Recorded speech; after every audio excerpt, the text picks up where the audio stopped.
కొంతమంది వైఫ్స్ ఏం చేస్తారు అంటే హస్బెండ్స్‌ని కంట్రోల్‌లో పెట్టుకోవడానికి కావచ్చు, అమ్మగారి మాటలు విని కావచ్చు, ఇంకొకరి మాటలు విని, లేదు అంటే ఈగోకి పోయి వాళ్ళని ఎట్లైనా బెదిరించాలి, భయపెట్టాలి అని చెప్పేసి ఫాల్స్ కేసెస్ పెడుతూ ఉంటారు. 498 కావచ్చు, ఇంకొకటి కావచ్చు, ఇంకొక కేస్ కావచ్చు.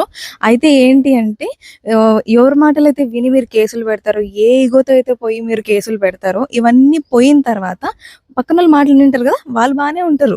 తర్వాత మీరు ఈగోకి పోయుంటారు కదా! అది ఈగో కూడా పోయుంటది. లాస్ట్‌కి ఏమవుతుంది మీరొక్కరే మిగులుతారనమాట.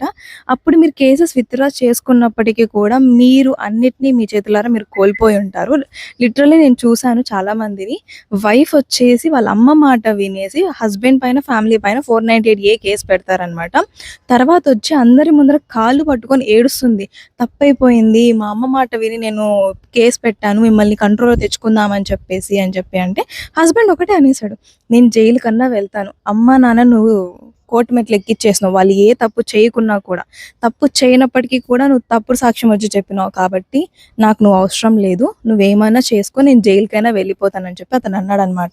ఇక్కడ పోయిన లైఫ్ ఎవరిది? మీది.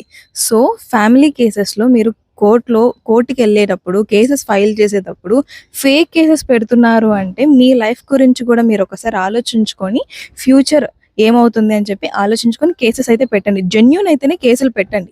లేదు నేను బెదిరించడానికి పెడతాను అంటే లాస్ట్‌కి నష్టపోయేది మాత్రం మీరే. ఓకే.